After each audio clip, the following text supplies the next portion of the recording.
Hello everybody, welcome back. Got another part for you today. I hope y'all enjoy this one. I've read it before. I actually like this one. And this one I think is awesome. This one has a lot of drama in it. And yeah, really awesome. So kick back, relax, enjoy the story. Chapter 2, Oblivious to Feelings. Sweetie Belle, what color do you want your dress to be? Rarity called. Sweetie Belle sauntered in. Her eyes roamed over Rarity's short dress, hugging her curves, and had no straps and was white. It went well with her pale face and purple hair. Don't care, she mumbled. Sweetie Belle, are you okay? Rarity asked, sitting beside her and pulling Sweetie Belle into a hug, but Sweetie Belle pushed her away. Yes, everything is fine, Rarity. Don't worry about my feelings, or the one guy who loves you. Don't worry about you not noticing that. Don't worry.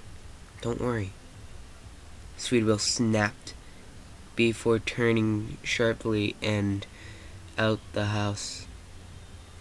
Rarity sat eyes wide and gulped.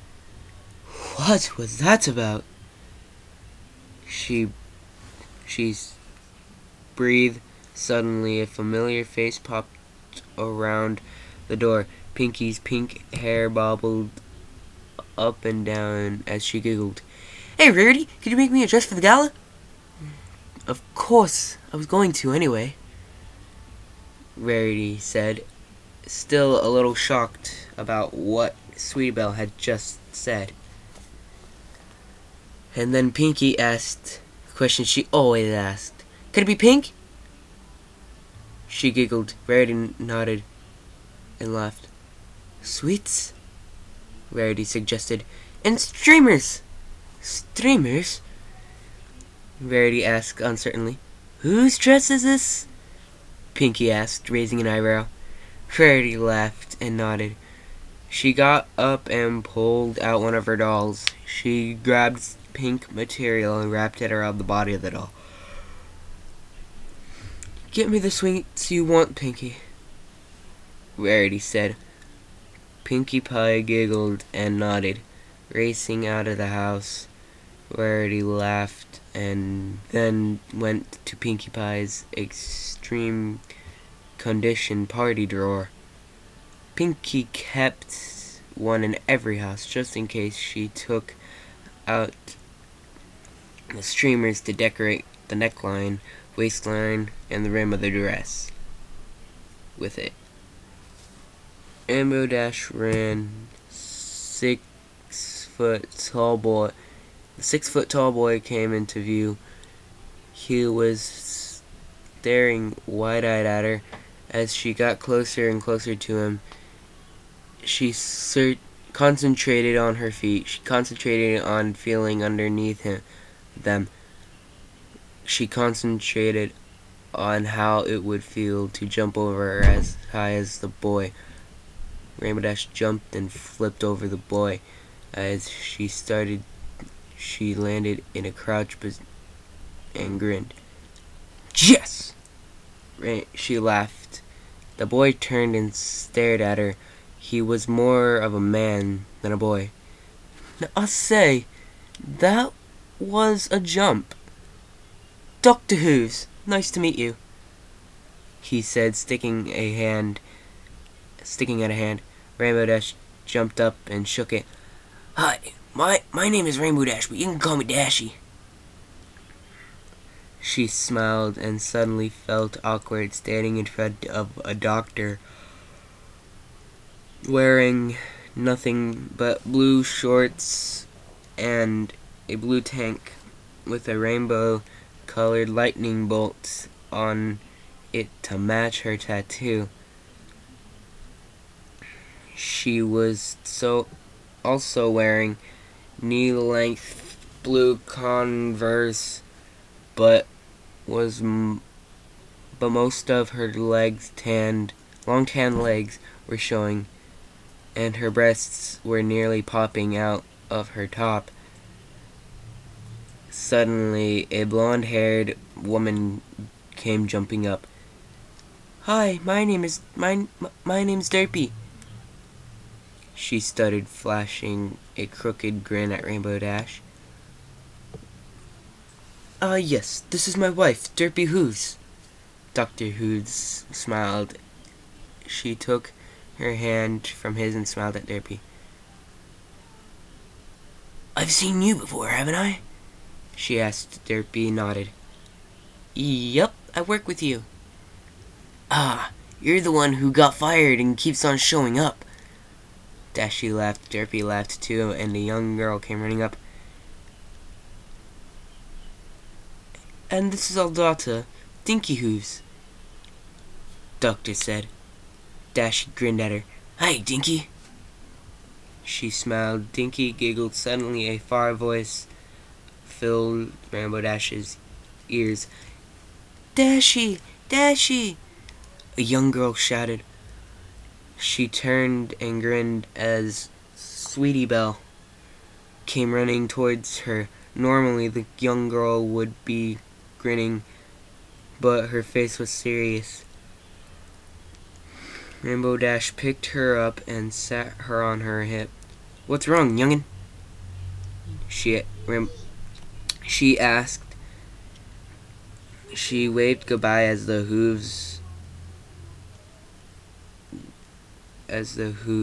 Hooves, and then walked away with Sweetie Belle. "It's Rarity. She's oblivious to Spike's feelings," she moaned. Rainbow Dash growled. "She doesn't know how lucky she is. Every one of us would like to be with Spike, yet she gets his heart and mistreats it." Rainbow Dash growled. "Yup, and she's having an affair with Big Macintosh, so much that she's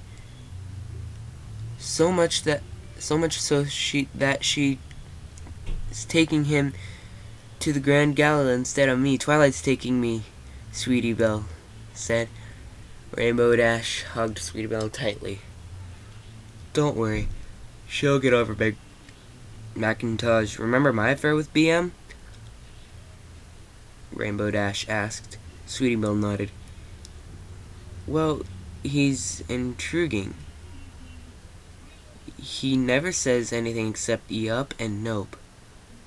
That's mysterious. You know how much girls love mystery? A lot. They go out with him, and then BM says something other than yup and nope, and then he loses the spark. You watch." Sweetie Belle nodded and hugged Rainbow Dash tightly. After the hug was done, Rainbow Dash put Sweetie Belle down and they walked together. Can you take me to Scootaloo's house?" she asked. Rainbow Dash nodded. They walked down the road and arrived at a teacher's house. They knocked on the door. Charlie answered. "Is Scootaloo here?" Rainbow Dash asked. Sweetie Belle asked. Rainbow Dash nodded at Charlie, and she did the same. "Scootaloo!" she shouted. A pink-haired girl came running down, and she grinned when she saw Sweetie Belle. "Come on, Sweetie Belle, we have to go find our perfect tattoos." Sweetie Belle giggled, and Scootaloo nodded. "Think another 3 weeks, and they'll be able to have one."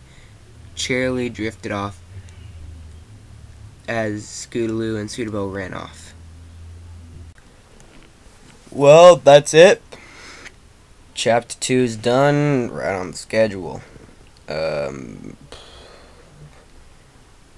I actually am starting to like it so far. This is turning out to be really, really a good. This is turning out to be a really cool story.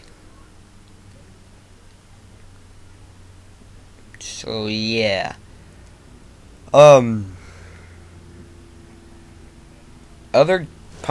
other remixes will be coming up soon.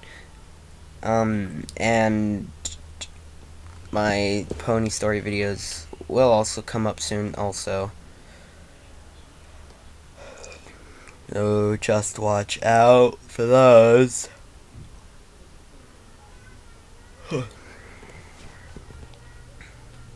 And if I like stopped like I just did there, I was yawning because I'm pretty tired and it's like 1:54 p.m. how I got to the end of this. So I'll just let y'all go on your lives, and see you guys in the next on the next story part. Bye everybody.